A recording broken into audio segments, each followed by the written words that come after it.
A god buys us cheeseburgers. The next afternoon, June 14th, 7 days before the solstice, our train rolled into Denver. We hadn't eaten since the night before in the dining car somewhere in Kansas. We hadn't taken a shower since Half-Blood Hill, and I was sure that was obvious. Let's try to contact Kyron, Annabeth said. I want to tell him about your talk with the river spirit. You can't use phones, right? I'm not talking about phones. We wandered through downtown for about half an hour, though I wasn't sure what Annabeth was looking for. The air was dry and hot, which felt weird after the humid city of St. Louis. Everywhere we turned, the Rocky Mountains seemed to be staring at me, like a tidal wave about to crash into the city.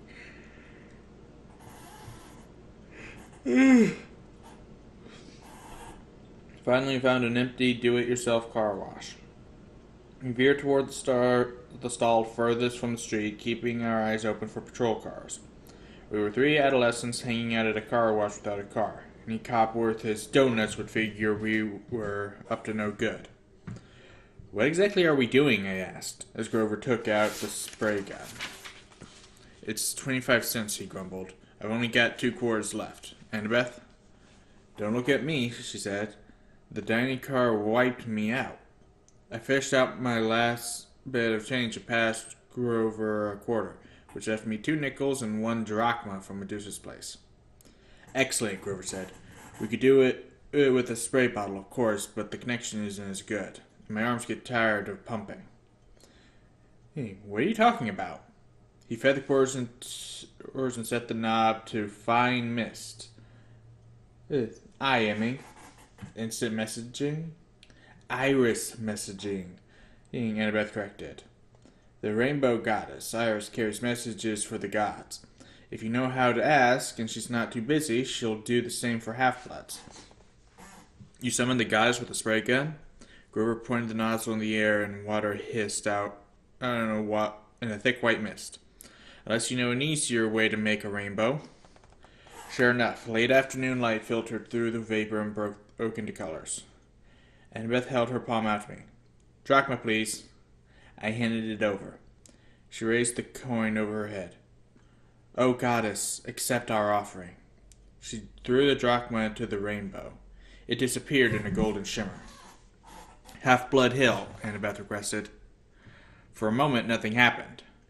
Then I was looking through the mist at Strawberry Fields, and the Long Island sound in the distance. We seemed to be on the porch of the big house. Standing with his back to us at the railing was a sandy-haired guy in shorts and an orange tank top. He was holding a bronze sword and seemed to be staring intently at something down in the meadow. Luke! I called. He turned, eyes wide. I could swear he was standing 3 feet in front of me through a screen of mist, except I could only see the part of him that appeared in the rainbow. Percy! His scarred face broke into a grin. Is that Annabeth too? Thank the gods. Are you guys okay? We're fine, Annabeth stammered. She was madly straightening her dirty t-shirt, trying to comb the loose hair out of her face. We thought Kyron, he's down at the cabins. Luke's smile faded. We're having some issues with the campers. Listen, is everything cool with you? Is Grover all right? I'm right here, Grover called. He held the nozzle out to one side and stepped into Luke's line of vision. What kind of issues? Just then a big Lincoln Continental pulled into the car wash with its stereo turned to maximum hip-hop. As the car slid into the next stall, the bass on the subwoofers vibrated so much it shook the pavement. Karen had to... What's that noise? Luke yelled. I'll take care of it. Annabeth looked back, looking very relieved to have an excuse to get outside. Grover, come on. What? Grover said, but give Percy the nozzle and come on, she ordered. Grover muttered something about girls being harder to understand than the oracle at Delphi. Then he handed me the spray gun and followed Annabeth. I readjusted the hose so I could keep the rainbow going and still see Luke. Karen had to break up a fight, Luke shouted over the music. Things are pretty tense here, Percy. Word leaked out about the Zeus Poseidon standoff. We're still not sure how. Probably the same scumbag who summoned the Hellhound. Now the campers are starting to take sides. It's shaping up like the Trojan War all over again. Aphrodite, Ares, and Apollo are backing Poseidon, more or less. Athena is backing Zeus. I shuddered to think that Clarice's cabin would ever be on my dad's side for anything. At the next stall, I heard Annabeth and some guy arguing with each other, and then the music's volume decreased drastically. So what's your status? Luke asked me. Karen will be sorry he missed you. Ooh, I told him pretty much everything, including my dreams. It felt so good to see him, to feel like I was back at camp even for a few minutes, that I didn't realize how long I had talked until the beeper went off on the spray machine, and I realized I only had one more minute before the water shut off. I wish I could be there, Luke told me. We can't help much from here. I'm afraid, but listen. It had to be Hades who took the Master Bolt. He was there at Olympus at the winter solstice. I was chaperoning a field trip, and we saw him. But Chiron said the gods can't take each other's magic items directly. That's true, Luke said, looking troubled. Still, Hades has the Helm of Darkness. How could anybody else sneak into the throne room and steal the Master Bolt? You'd have to be invisible. We were both silent, until Luke seemed to realize what he'd said. Oh, hey, he protested. I didn't mean Annabeth. She and I have known each other forever. She would never... she's like a little sister to me. I wondered if Annabeth would like that description. And the stall next to us, the music stopped completely. A man screamed in terror, car door slammed, and the Lincoln peeled out of the car wash. You'd better go see what that was, Luke said. Listen, are you wearing the flying shoes? I'll feel better if I know they've done you some good. Oh, yeah. I tried not to sound like a guilty liar. Yeah, they've come in handy. Really? He grinned. They fit and everything? The water shut off. The mist started to evaporate. Well, take care of yourself out there in Denver, Luke called, his voice getting fainter. And tell Grover it'll be better this time. Nobody will get turned into a pine tree if he just... But the mist was gone, and Luke's image faded to nothing. I was alone in a wet, empty car wash stall. Annabeth and Grover came around the corner, laughing, but stopped when they saw my face. Annabeth's smile faded. What happened, Percy? What did Luke say? Not much, I lied, my stomach feeling as empty as a Big 30 cabin. Come on, let's find some dinner. A few minutes later, we were sitting at a booth in a gleaming chrome diner. All around us, families were eating burgers and drinking malts and sodas. Finally, the waitress came over. She raised her eyebrows skeptically. Well, I said, we, want to order dinner. You kids have money to pay for it? Grover's lower lip quivered. I was afraid he would start bleeding, or worse, starting the linoleum. Annabeth looked ready to pass out from hunger. I was trying to think of a sob story when the waitress when a rumble shook the whole building. A motorcycle the size of a baby elephant had pulled up to the curb. All conversation in the diner stopped. The motorcycle's headlight glared red. Its gas tank had flames painted on it, and a shotgun holster riveted to either side, complete with shotguns. The seat was leather, but leather that looked like, well, Caucasian human skin. And the guy on the bike would have made pro wrestlers run for mama.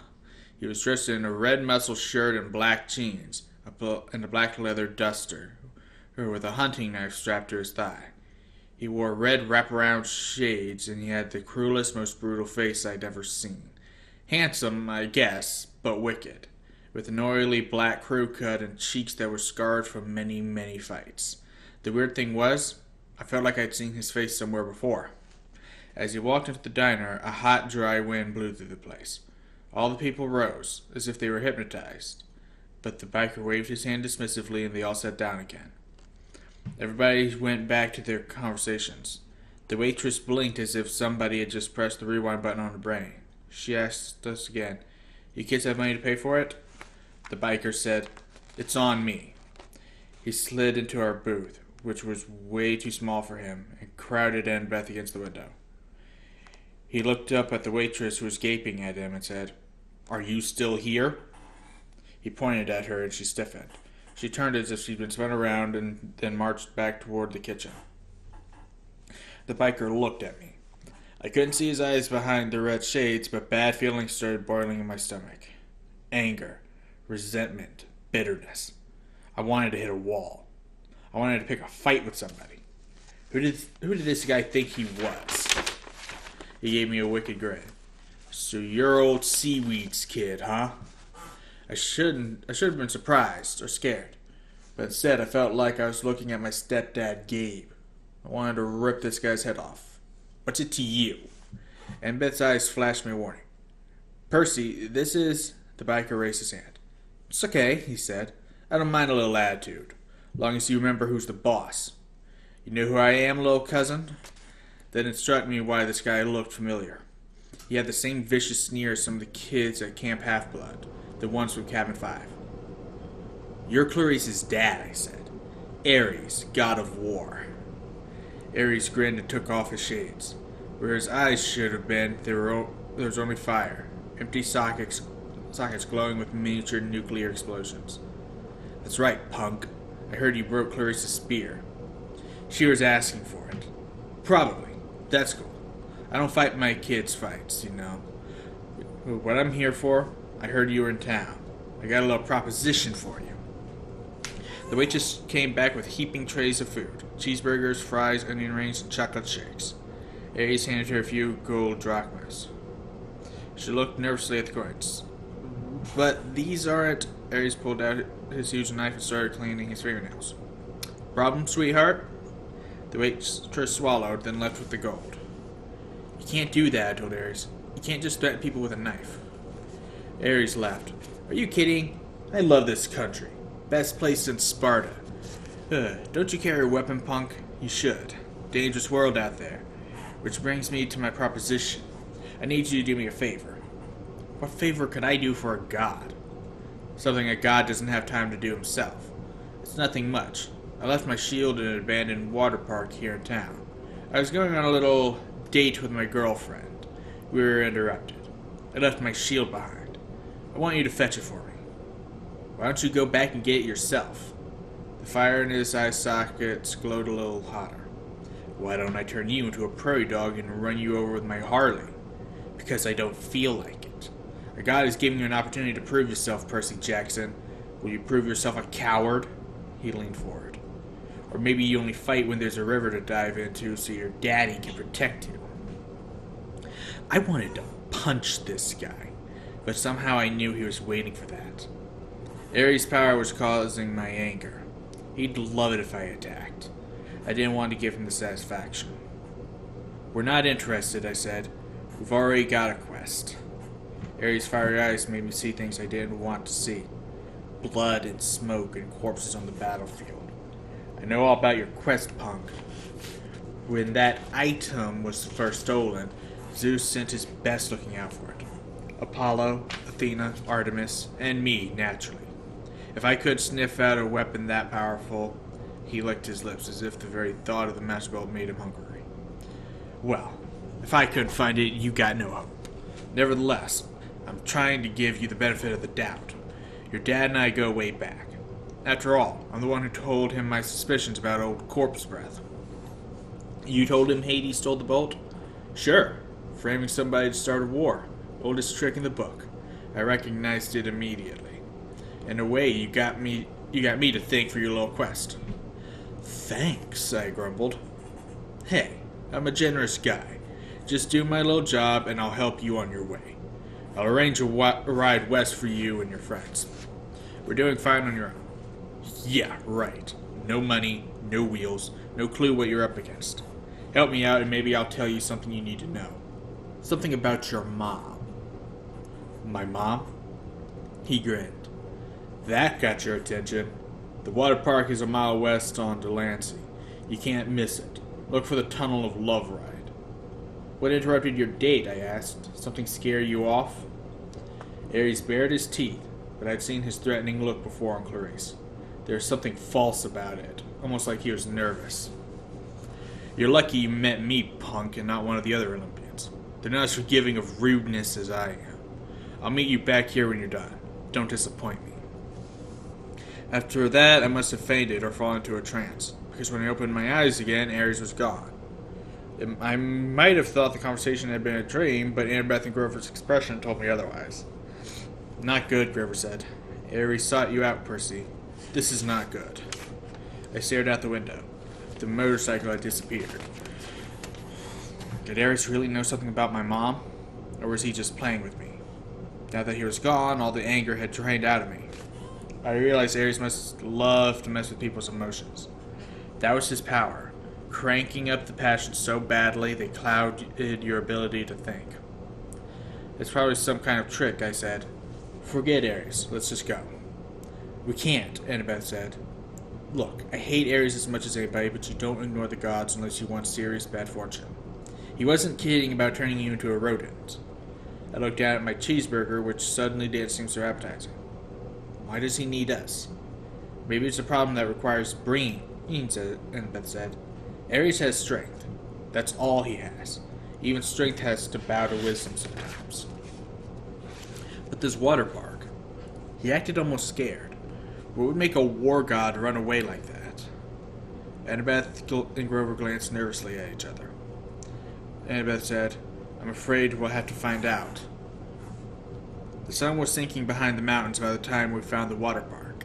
Judging from the sign, it once had been called Waterland, but now some of the letters were smashed out, so it read Watrad.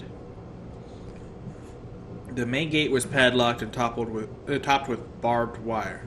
Inside, huge dry water slides and tubes and pipes curled everywhere, leading to empty pools.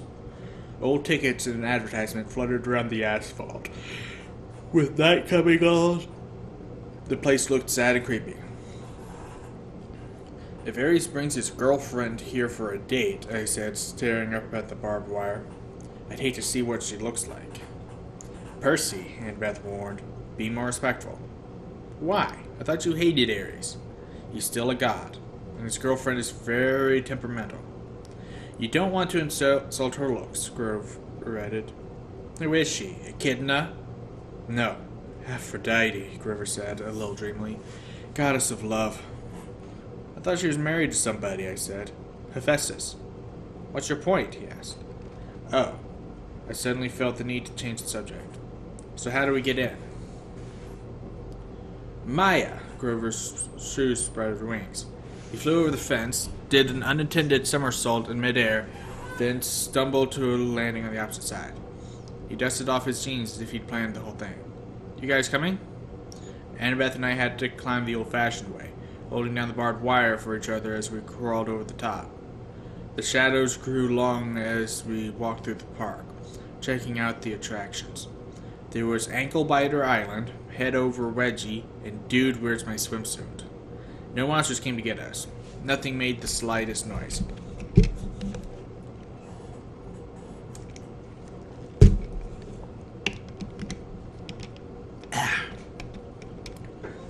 We found a souvenir shop that had been left open. Merchandise still lined the shelves. Snow globes, pencils, postcards, and racks of clothes, Annabeth said. Fresh clothes. Yeah, I said, but you can't just watch me. She snatched an entire row of stuff off the rack and disappeared into the changing room. A few minutes later, she came out in Waterland flower print shorts, a big red Waterland t-shirt, and commemorative Waterland surf shoes. A Waterland backpack was slung over her shoulder, obviously stuffed with more goodies. What the heck? Grover shrugged. Soon all three of us were decked out like walking advertisements for the defunct theme park. We continued searching for the Tunnel of Love. I got the feeling that the whole park was holding its breath. So Ares and Aphrodite, I said, to keep my mind off the growing dark. They have a thing going? That's old gossip, Percy, Annabeth told me. 3,000-year-old gossip. What about Aphrodite's husband? Well, you know, she said. Hephaestus, the blacksmith. He was crippled when he was a baby, thrown off Mount Olympus by Zeus. He isn't exactly handsome. Clever with his hands and all, but Aphrodite isn't into brains and talent, you know. She likes bikers. Whatever. Hephaestus knows? Oh, sure, Annabeth said. He caught them together once. I mean, literally caught them in a golden net, invited all the gods to come and laugh at them. Hephaestus is always trying to embarrass them. That's why they meet in out-of-the-way places, like... She stopped, looking straight ahead. Like that. In front of us was an empty pool that would have been awesome for skateboarding. It was at least 50 yards across and shaped like a bowl. Around the rim, a dozen bronze statues of Cupid stood guard with wings spread and bows ready to fire. On the opposite side of us, a tunnel opened up, probably where the water flowed into the pool. Probably where the water flowed into when the pool was full. The sign above it read, "Thrill Ride of Love. This is not your parents' tunnel of love." Grover crept toward the edge. "Guys, look." Marooned at the bottom of the pool was a pink and white two-seater boat with a canopy over the top, and little hearts painted all over it. In the left seat, glinting in the fading light, was Ares' shield, a polished circle of bronze. "This is too easy," I said. "So we just walk down there and get it?" Annabeth ran her fingers along the base of the nearest Cupid statue. "There's a Greek letter carved here," she said. "Eta. I wonder... Grover, you smell any monsters? What time is it?" Ugh. He sniffed the wind. Nothing. Like in the arch and you didn't smell a echidna, nothing, or really nothing? Grover looked hurt. "I told you that was underground." "Okay, I'm sorry." I took a deep breath. "I'm going down there." "I'll go with you." Grover didn't sound too enthusiastic, but I got the feeling he was trying to make up for what had happened in St. Louis. "No," I told him. "I want you to stay up top with the flying chutes. You're the Red Baron, a flying ace, remember? I'll be counting on you for backup in case something goes wrong." Grover puffed up his chest a little. "Sure, but what could go wrong?" "I don't know. Just a feeling. Annabeth, come with me." "Are you kidding?" She looked at me as if I'd just dropped from the moon. Her cheeks were bright red. What's the problem now?" I demanded. "Me? Go with you to the thrill ride of love? How embarrassing is that? What if somebody saw me?" "Who's going to see you?" My face was burning now, too. Leave it to a girl to make everything complicated. "Fine," I told her. "I'll do it myself." But when I started down the side of the pool, she followed me, muttering about how boys always mess things up. "Oh, shut up. You're going to be dating by the end of the series." We reached the boat. The shield was propped up on one seat, and next to it was a lady's silk scarf. I tried to imagine Ares and Aphrodite here, a couple of gods meeting in a junked-out amusement park ride. Why? Then I noticed something I hadn't seen from up top.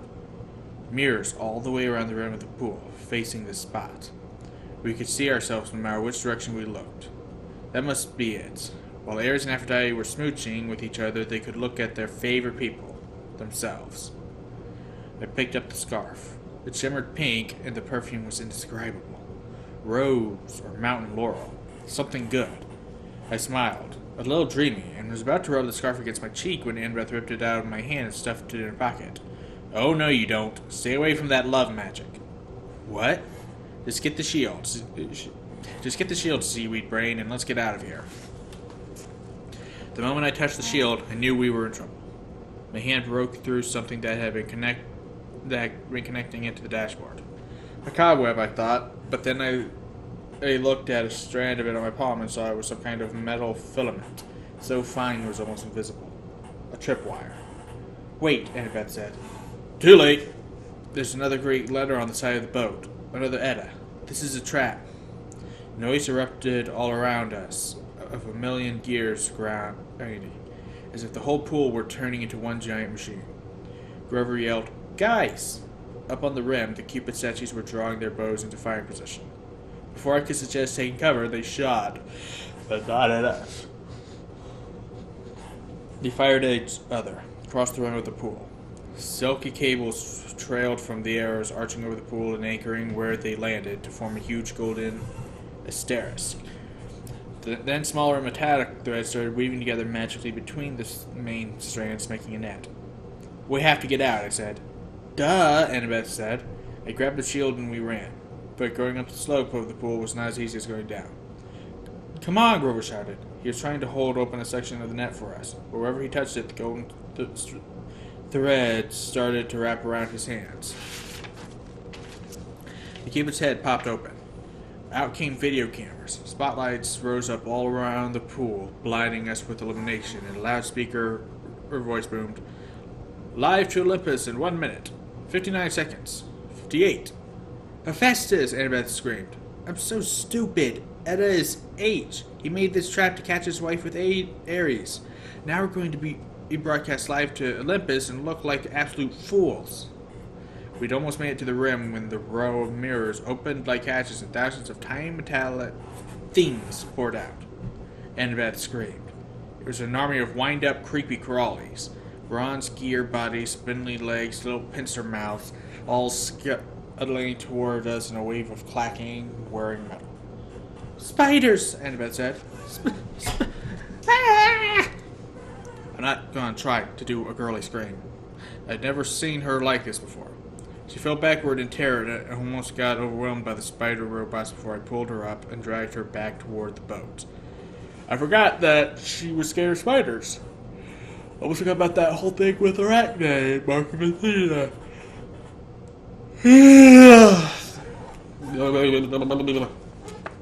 Too sleepy. The things were coming out from all around the rim now. Millions of them, floating toward the center of the pool, completely surrounding us. I told myself they probably weren't programmed to kill, just corral us and bite us and make us look stupid. Then again, this was a trap meant for gods. And we weren't gods. Annabeth and I climbed into the boat. I started kicking away the spiders as they swarmed aboard. I yelled at Annabeth to help me, but she was too paralyzed to do much more than scream. 30. 29, called the loudspeaker. The spiders started spitting out strands of metal thread, trying to tie us down. The strands were easy enough to break at first, but there were so many of them, and the spiders just kept coming. I kicked one away from Annabeth's leg, and Spencer's took a chunk out of my new surf shoe. Grover hovered above the pool in his flying shoes, trying to pull the net loose, but it wouldn't budge. Think, I told myself, think. The tunnel of love interest was under the net. We could use it as an exit, except that it was blocked by a million spider robots. Million robot spiders. 15. 14, the loudspeaker called. Water, I thought. Where does the ride's water come from? Then I saw them. Huge water pipes behind the mirrors, where the spiders had just come from. And up above the net, next to one of the cupids, a glass-windowed booth that must be the controller's room. Grover, I yelled. Get into that booth. Find the on switch. But do it. It was a crazy hope, but it was our only chance. The spiders were all over the prow of the boat now. Annabeth was screaming her head off. I had to get us out of here. I had to get us out of there. Grover was in the controller's booth now, slamming away at the buttons. 5, 4. Grover looked up at me hopelessly, raising his hands. He was letting me know he'd pushed every button, but still nothing was happening. I closed my eyes and thought about rushing water, the Mississippi River. I felt a familiar tug in my gut. I tried to imagine that I was dragging the ocean all the way to Denver. 2, 1, 0. Water exploded out of the pipes. It roared into the pool, sweeping away the spiders. I pulled Annabeth into the seat next to me and fastened her seatbelt just as the tidal wave slammed into our boat. Over the top, whisking the spiders away and dousing us completely, but not capsizing us. The boat turned, lifted in the flood, and spun in circles around the whirlpool. The water was full of short-circuiting spiders, some of them smashing against the pool's concrete wall with such force they burst. Spotlights glared down at us. The Cupid cams were rolling, live to Olympus, but I could only concentrate on controlling the boat. I willed it to ride the current, to keep away from the wall. Maybe it was my imagination, but the boat seemed to respond. At least, it didn't break into a million pieces. We spun around one last time, the water level now almost high enough to shred us against the metal net. I don't know why I automatically started saying low enough. Alright, then the boat's nose turned toward the tunnel and we rocketed through into darkness. Annabeth and I held tight, both of us screaming as the boat shot curls and hugged corners and took 45-degree plunges past pictures of Romeo and Juliet and a bunch of other Valentine's Day stuff. Then we were out of the tunnel, the night air whistling through our hair as the boat barreled straight toward the exit. If the ride had been working order, we would have sailed off a ramp between the golden gates of love and splashed down safely in the exit pool. But there was a problem. The gates of love were chained. 2 boats that had been washed out of the tunnel before us were now piled against the barricade. One submerged, the other cracked in half. "Unfasten your seatbelt," I yelled to Annabeth. "Are you crazy?" "Unless you want to get smashed to death." I strapped Ares' shield to my arm. "We're going to have to jump for it." My idea was simple and insane. As the boat struck, we used its force like a springboard to jump the gate. I'd heard of people surviving car crashes that way, getting thrown 30 or 40 feet away from an accident. With luck, we would land in the pool. Annabeth seemed to understand. She gripped my hand as the gates got closer. "On my mark," I said. "No, on my mark." "What?" "Simple physics," she yelled. "Force times the trajectory angle." "Fine," I shouted. "On your mark." She hesitated. Hesitated. Then yelled, "Now!" Crack. Annabeth was right. If we jumped when I thought we should have, we would have crashed into the gates. She got us maximum lift. Unfortunately, that was a little more than we needed. Our boat smashed into the pile-up and we were thrown in the air, straight over the gates, over the pool, and down towards solid asphalt. Something grabbed me from behind. Annabeth yelled, "Ouch!" Grover. In mid-air, he had grabbed me by the shirt and Annabeth by the arm. He was trying to pull us out of a crash landing, but Annabeth and I had all the momentum. "You're too heavy," Grover said. "We're going down." We spiraled toward the ground, Grover doing his best to slow the fall. We smashed into a photo board, Grover's head going straight into the hole where tourists would put their faces, pretending to be New the friendly whale. Annabeth and I tumbled to the ground, banged up but alive. Ares' shield was still on my arm. Once we caught our breath, Annabeth and I got Grover out of the photo board and thanked him for saving our lives. I looked back at the thrill ride of love. The water was subsiding. Our boat had been smashed to pieces against the gates.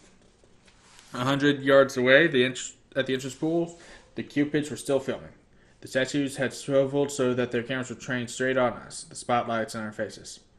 "Show's over," I yelled. "Thank you. Good night." The Cupids turned back to their original positions. The lights shut off. The park went quiet and dark again, except for the gentle trickle of water into the thrill ride of love's exit pool. I wonder if Olympus had gone on to a commercial break, or if our ratings had been any good. I hated being teased. I hated being tricked. And I had plenty of experience handling bullies who liked to do that stuff to me. I hefted the shield on my arm and turned to my friends. "We need to have a little talk with Ares." Alright, so this took a while for me to get to, but I've had a lot more to record now. I've had a lot more to do recently. But that's the end of that chapter. So yeah, all there was this little trap by Hephaestus to catch his still cheating wife. Hey, I mean, to be fair, Aphrodite was kind of tricked into marrying him, but still, don't cheat. But anyway, for now, thank you guys so much for watching, and as always, I'll see you in the next episode. Later.